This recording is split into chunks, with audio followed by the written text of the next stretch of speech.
नमस्कार, स्वागत है आपका प्रोफेशनल एस्ट्रोलॉजी पर। मैं यश तिवारी आज आप सभी के सम्मुख उपस्थित हुआ हूं आप लोगों की जन्म कुंडलियों का निःशुल्क अध्ययन करने के लिए। निःशुल्क जन्म कुंडली अध्ययन की हमारी सीरीज में आज तक 189 प्रोग्राम बन चुके हैं और इस सीरीज का जो आज का कार्यक्रम होने वाला है यह 190 नंबर का कार्यक्रम होने वाला है। साथ ही साथ इस सीरीज में आज तक 964 लोगों की जन्म कुंडलियों का अध्ययन निःशुल्क रूप से किया जा चुका है और आज की इस कार्यक्रम की जो पहली जन्म कुंडली होगी वो 965वें नंबर की जन्म कुंडली होने वाली है। यदि आप इस कार्यक्रम को देखते हैं और इस कार्यक्रम के माध्यम से आपका कुछ भी लाभ होता है तो आप इस वीडियो को लाइक करें, साथ ही साथ इस चैनल को सब्सक्राइब करें ताकि इन फ्यूचर जो भी कंटेंट मेरे द्वारा इस चैनल पर अपलोड किया जाता है उसका नोटिफिकेशन आपको मिलता रहे। यदि इस कार्यक्रम के माध्यम से आपका कुछ भी लाभ होता है तो आप इस वीडियो को ज्यादा से ज्यादा लोगों के साथ में शेयर करें ताकि और भी लोगों का लाभ हो और उसका माध्यम आप सभी दर्शक बने। यदि आप भी अपनी जन्म कुंडली का अध्ययन मेरे द्वारा ठीक किसी प्रकार से यूट्यूब वीडियो के माध्यम से निःशुल्क रूप से कराना चाहते हैं तो आप अपनी बर्थ डिटेल्स जैसे कि आप अपना नाम, अपने जन्म की तिथि, अपने जन्म का समय और अपने जन्म का स्थान, ये चारों ही चीजें किसी भी स्पेसिफिक प्रश्न के साथ में इसी वीडियो के कमेंट सेक्शन में दे दीजिए। आपकी डिटेल्स को देने के कुछ ही समय के बाद में आपकी जन्म कुंडली का अध्ययन मेरे द्वारा ठीक इसी प्रकार से YouTube पर वीडियो बना करके निःशुल्क रूप से किया जाएगा। यदि आप जानना चाहते हैं कि आपका आने वाला वर्ष 2025 कैसा होने वाला है तो हमारे इस चैनल पर प्रत्येक लग्न एवं प्रत्येक राशि के जातकों के लिए एक सटीक राशिफल का निर्माण किया जा चुका है जिसका की लिंक वर्तमान समय में आपको आई कार्ड पर देखने में मिल रहा है। इसके साथ ही साथ उस प्लेलिस्ट का लिंक इस वीडियो के डिस्क्रिप्शन बॉक्स में भी दिया हुआ है। यदि आप अपने आने वाले वर्ष को प्लान करना चाहते हैं, जानना चाहते हैं कि ये वर्ष आपके लिए क्या लाभ और क्या हानियों को लेकर के आ रहा है, किन मामलों में आपको सतर्क हो जाना चाहिए, तो इन सभी विषयों को लेकर के यदि आप क्यूरियस हैं तो उस राशिफल को अवश्य ही सुन लीजिएगा। साथ ही साथ उन वीडियोस में कुछ उपाय भी बताए गए हैं जिनको की करके आप अपने इस आने वाले वर्ष को अति श्रेष्ठ बना सकें। यदि हम उस राशिफल की एक्यूरेसी की चर्चा करते हैं तो वो दर्शक जिन्होंने 2024 के राशिफल को सुना था वो एक्यूरेसी के विषय में वो लोग अपना मत दे सकते हैं, कितना एक्यूरेट था। मुझे रिव्यूज मिल चुके हैं, आप देना चाहें तो और भी रिव्यूज दे सकते हैं। तो वो राशिफल का जो कार्यक्रम है वो बहुत ज्यादा एक्यूरेट है प्रत्येक लग्न एवं प्रत्येक राशि के जातकों के, तो जाकर के आप अवश्य ही उस प्लेलिस्ट को चेक करिएगा। अब हम बिना विलंब किए अपने आज के इस कार्यक्रम की शुरुआत करते हैं। उसके भी पहले वो दर्शक जो जन्म कुंडली का अध्ययन करना सीखना चाहते हैं वो मेरे साथ साथ इन जन्म कुंडलियों को अपने सॉफ्टवेयर में निर्मित करके अध्ययन करते हुए चले। आज के इस कार्यक्रम की जो पहली जन्म कुंडली है वो आशीष शर्मा जी की है। तो आशीष शर्मा जी आप तैयार रहें, आपकी जन्म कुंडली मैं ले रहा हूं। डेट ऑफ बर्थ इन्होंने बताया है 22 सितंबर 1984 और जन्म का समय दिया है 3:25 AM। जन्म स्थान है कानपुर, उत्तर प्रदेश।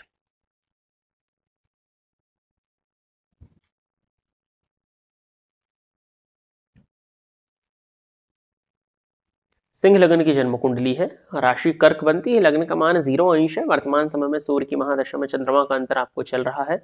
सूर्य आपकी कुंडली के द्वितीय भाव में है लग्नेश होकर के और चंद्रमा 12वें भाव में बैठे हुए, शनि की दृष्टि से दृष्ट, केतु की दृष्टि से दृष्ट। कहीं ना कहीं वर्तमान समय में आपको मानसिक अशांति, परेशानी, बेचैनी, कष्ट इत्यादि हो रहा होगा। व्यधिक की शिकायत होनी चाहिए। प्रश्न इन्होंने किया है कि गुरुजी नमस्कार, कृपया मेरे लिए बेस्ट प्रोफेशनल और वर्किंग फील्ड क्या होनी चाहिए बताने की कृपा करें। देखिए वैसे तो आपकी कुंडली के हिसाब से लग्न का मान 0 अंश है और चलित कुंडली में अगर हम देखते हैं तो सभी ग्रहों ने ऑलमोस्ट राशि का परिवर्तन कर लिया है। जैसे बुध लग्न में ना होकर के द्वितीय का फल दे रहे हैं, चंद्रमा द्वादश में ना होकर के लग्न का फल दे रहे हैं, शनि तृतीय में ना होकर के चतुर्थ का फल दे रहे हैं, मंगल चतुर्थ में ना होकर के पंचम का फल दे रहे हैं। तो 4 ग्रहों ने ऑलमोस्ट राशि परिवर्तन आपकी कुंडली में किया हुआ है। यदि हम आपके करियर के विषय में चर्चा करते हैं तो सबसे पहले तो दशम भाव के स्वामी शुक्र बनते हैं। ये जाकर के पराक्रम भाव में स्वग्रही होकर के बैठे हुए हैं और इन्होंने अपनी चलित में राशि को चेंज नहीं किया है। साथ ही साथ शुक्र आपका वर्गोत्तमी भी है और षडबल में आपका शुक्र बली मुझे दिखाई पड़ता है। पहला पॉइंट। सूर्य, चंद्रमा और लग्न के अगर हम कंपैरिजन में देखते हैं तो 7, 8, 9, 10 मंगल और मंगल जाकर के आपकी कुंडली में बैठे हुए हैं गुरु के घर में। तो आप इन 2 ग्रहों से संबंधित किसी भी तरह के प्रोफेशन में जा सकते हैं जो कि हैं गुरु और शुक्र। अब शुक्र से संबंधित प्रोफेशंस होते हैं। यदि आप जॉब में जाना चाहते हो तो किसी भी ऐसी जॉब में जा सकते हो जहां पर ब्यूटी का बहुत ज्यादा इन्वॉल्वमेंट हो। फूड इंडस्ट्री में यदि आप जॉब करना चाहते हैं तो इसमें आप जा सकते हैं। ये 2 ऑप्शंस आपके लिए बहुत ज्यादा अच्छे दिखाई देते हैं आपकी कुंडली के हिसाब से जॉब के पॉइंट ऑफ व्यू से। यदि आप बिजनेस में चाहते हैं तो खाने पीने से संबंधित आप अपना काम शुरू कर सकते हैं। ब्यूटी की फील्ड में भी आप अपने पर्सनल काम को शुरू कर सकते हैं। क्लोथिंग मटेरियल्स हो गया या फिर खुशबू से संबंधित जितने भी आइटम्स होते हैं जैसे कि परफ्यूम, अगरबत्ती इत्यादि, इनका काम भी आपके द्वारा किया जा सकता है बिजनेस के पॉइंट ऑफ व्यू से। यदि हम आपकी कुंडली में गुरु से जॉब के विषय में विचार करें तो आप टीचिंग की फील्ड में जा सकते हैं, एक आपके पास में अच्छा ऑप्शन बनता है। कंसल्टेंसी या काउंसलिंग की फील्ड भी आपकी कुंडली में मुझे दिखाई पड़ती है, तो इस फील्ड में जाकर के आप जॉब कर सकते हो। यदि बिजनेस की बात आती है गुरु से संबंधित, तो स्कूल को ओपन कर लेना, यानी कि शिक्षा से संबंधित जितने भी कार्य होते हैं वो। दूसरी चीज, पूजा पाठ से संबंधित यदि जो सामग्रियां आती हैं उनका भी व्यापार आप करें या कराएं तो वो भी करना आपकी कुंडली के हिसाब से मुझे फेवरेबल दिखाई पड़ता है। दशाओं के हिसाब से देखा जाए तो फर्नीचर से संबंधित काम करना भी आपके लिए फेवरेबल होगा। और अगर आप जॉब में जाना चाहते हैं तो कुछ इस तरह की जॉब यदि आपको मिल जाती है जिसमें कि आपको कमीशन बेस्ड अर्निंग हो, जो कि सैलरीड एम्प्लॉय आप ना हो, कमीशन से आपकी इनकम हो, तो कुछ हद तक सरकारी काम लेकर के भी करके या करा के आप अच्छी इनकम को जनरेट कर सकते हैं। जमीन से संबंधित काम भी आपकी कुंडली में बनता है, हालांकि उसके लिए मुझे आपसे बात करके कुछ जानकारी लेनी होगी, बट हाँ, इन कुछ फील्ड्स में जो मैंने आपको बताई हैं आप अपने करियर में जा सकते हैं। ये सभी फील्ड्स आपके लिए अच्छी दिखाई देती हैं। आगे बढ़ते हैं। अगली जन्म कुंडली जो है ये भानु प्रताप उपाध्याय जी की है। तो भानु प्रताप जी आप तैयार रहें, आपकी जन्म कुंडली में ले रहा हूं। डेट ऑफ बर्थ है 21 सितंबर 2004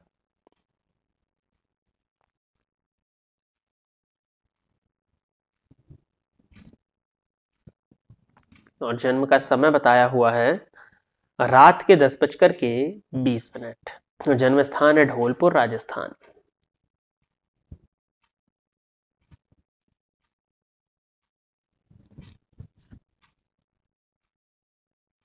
वृषभ लग्न की जन्म कुंडली है और राशि धनु बनती है। शुक्र की दशा में बुध का अंतर, लग्नेश की दशा में पंचमेश का अंतर वर्तमान समय में आपको चल रहा है, तो कहीं ना कहीं समय तो आपके लिए फेवरेबल ही मैं देखता हूं। इन्होंने पूछा है क्या मेरी कुंडली में डॉक्टर बनने के योग हैं, तो 20 वर्ष की उम्र है आपकी। देखिए अब यहां पर ना बहुत से प्रश्न चिन्ह खड़े हो जाते हैं। पहला तो, यदि आप डॉक्टर बनने की इच्छा रखते थे या 20 वर्ष की उम्र में आप पूछ रहे हैं, तो मैं ये मान के चलता हूं कि आपने बायो से अपना 12th स्टैंडर्ड कंप्लीट कर लिया होगा। अब 20 साल की आपकी उम्र है और ऑलमोस्ट अगर हम देखते हैं तो 17-18 साल की उम्र में आपका 12th कंप्लीट हो जाना चाहिए। तो अगर 18 वर्ष की उम्र में आपका 12th कंप्लीट हुआ है बायोलॉजी से, तो 2 वर्ष आपने क्या किया? क्या आप नीट की प्रिपरेशन कर रहे थे? ये सब प्रश्न क्लियर होने चाहिए, क्योंकि एकाएक सिर्फ योगों से आप डॉक्टर नहीं बनते हैं। देश काल और परिस्थिति का विज्ञान है ज्योतिष। निसंदेह आपकी जन्म कुंडली में इस बात के योग होते हैं कि आप मेडिकल के प्रोफेशन से इनकम को जनरेट करें। आपकी कुंडली में यदि देखा जाए तो शिक्षा भाव के स्वामी अपने से 12वें चले गए हैं बुध, और बुध का चतुर्थ में फल कोई बहुत ज्यादा श्रेष्ठ नहीं है। अब बुध का शुक्र के नक्षत्र में जाना कुछ हद तक बुध को बल प्रदान करेगा आपकी कुंडली में। मंगल को मेडिकल फील्ड का कारक बोला गया है और चंद्रमा का पीड़ित होना आवश्यक है। चंद्रमा आपकी कुंडली के अष्टम भाव में केमद्रुम दोष से ग्रसित है। नवांश में चंद्रमा आपका उच्च का है और वहां पर वो केमद्रुम से ग्रसित ही है, बट नवांश में गजकेसरी और जन्मांक में भी गजकेसरी बन रहा है। तो चंद्रमा पीड़ित तो है, बट जितना पीड़ित होने चाहिए उतने पीड़ित नहीं है, क्योंकि मेडिकल के प्रोफेशन में जाने में चंद्रमा को मैंने अक्सर पीड़ित देखा है। दूसरी चीज, यदि हम मंगल का विचार करते हैं तो मंगल आपके लिए पंचम स्थान में बैठे हैं, षडबल में ठीक बल है उनके पास में। नवांश में आपका मंगल उच्च राशि में है, मंगल शुक्र की युति सप्तम स्थान में है, तो मंगल जो है आपके मकर में बैठने के कारण नवांश में उच्च के हैं।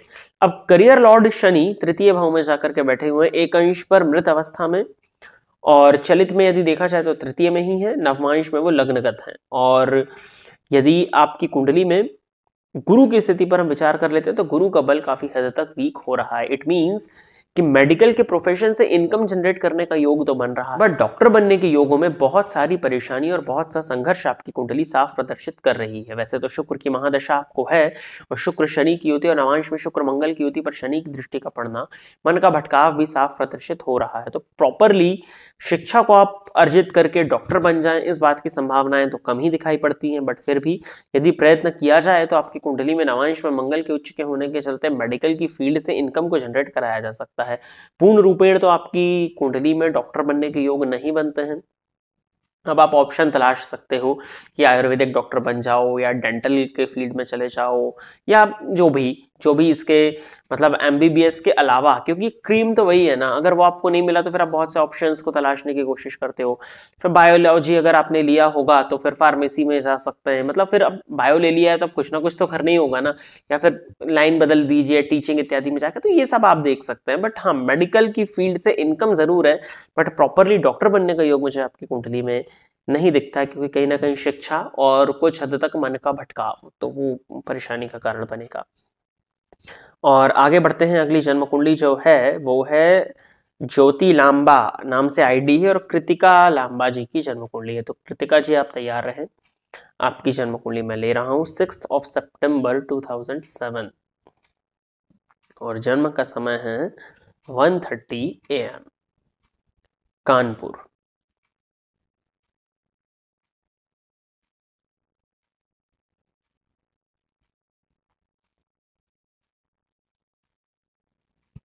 मिथुन लग्न की जन्म कुंडली है आपकी, राशि भी आपकी मिथुन है, और गुरु में बुध का अंतर वर्तमान समय में चल रहा है। इन्होंने पूछा है 12th के बाद कौन सा कोर्स करें। ठीक है, बट ये भी तो बताते हैं कि 11th में कौन सा सब्जेक्ट लिया था।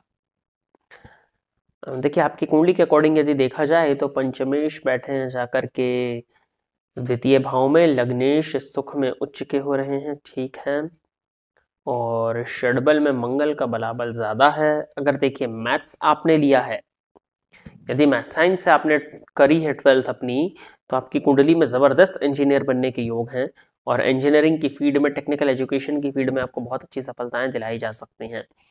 अगर आपने कॉमर्स को लेकर के अपना ग्रेजुएशन किया है तो आपकी कुंडली के अकॉर्डिंग यदि मैं देखता हूं तो गुरु, और यहाँ तो ये टीचिंग की फील्ड में आपको दिखा रहा है, एक तो आप टीचिंग की फील्ड में जाकर के अपने अच्छे करियर को बना सकते हो। दूसरा यहाँ से शो हो रहा है शुक्र की लाइन, तो अगर कॉमर्स लिया है तो आप बैंकिंग या अकाउंटेंसी के लिए फाइनेंस की फील्ड में जाना, इंश्योरेंस की फील्ड में जाना आपके लिए बेनिफिशियल होगा। वैसे टेक्निकल फील्ड मुझे बहुत ज़्यादा अच्छी दिखती है।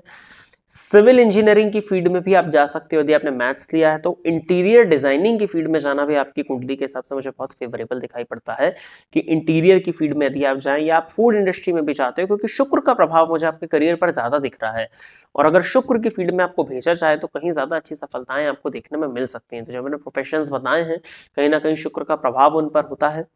और रही बात गुरु, तो टीचिंग की फील्ड में भी जाना आपकी कुंडली में बन रहा है, और टेक्निकल माइंडेड आप हैं, ये आपकी कुंडली साफ बता रही है। तो टेक्निकल माइंडेड होने के चलते कहीं ना कहीं मैंने इंजीनियरिंग का एक ऑप्शन आपके सामने रखा था, बट वो डिपेंड करता है कि किस तरह का सिनारियोज होंगे। बट शुक्र की फील्ड, आप कोई भी काम करो शुक्र की फील्ड में आपको होना ही चाहिए। और अगर आप अपने करियर की शुरुआत की ही बात कर रहे हो, कोर्स की बात करो, तो मुझे लगता है कि शुक्र से संबंधित फील्ड में ही आप आगे बढ़ो, जैसे इंटीरियर डिजाइनिंग, फूड इत्यादि की जो लाइन होती है, और भी मल्टीपल प्रोफेशंस होते हैं शुक्र से संबंधित। उसके लिए एक बार आपसे चर्चा करके आपकी जन्म कुंडली का प्रॉपरली विश्लेषण करना होगा, जब आप अपनी परिस्थितियां मुझे बताओगे।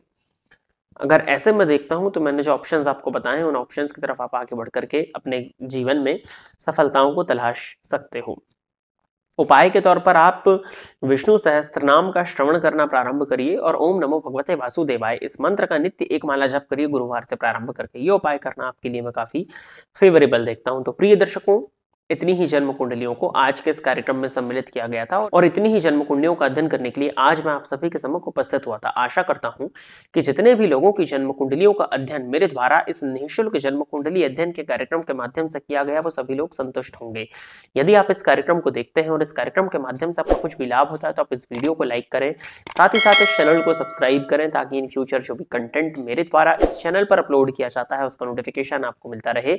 यदि इस कार्यक्रम के माध्यम से आपका कुछ भी लाभ होता है, तो आप इस वीडियो को ज्यादा से ज्यादा लोगों के साथ में शेयर करें, ताकि और भी लोगों का लाभ और उसका माध्यम आप सभी दर्शक बने। आज के इस कार्यक्रम में बस इतना ही रखते हैं।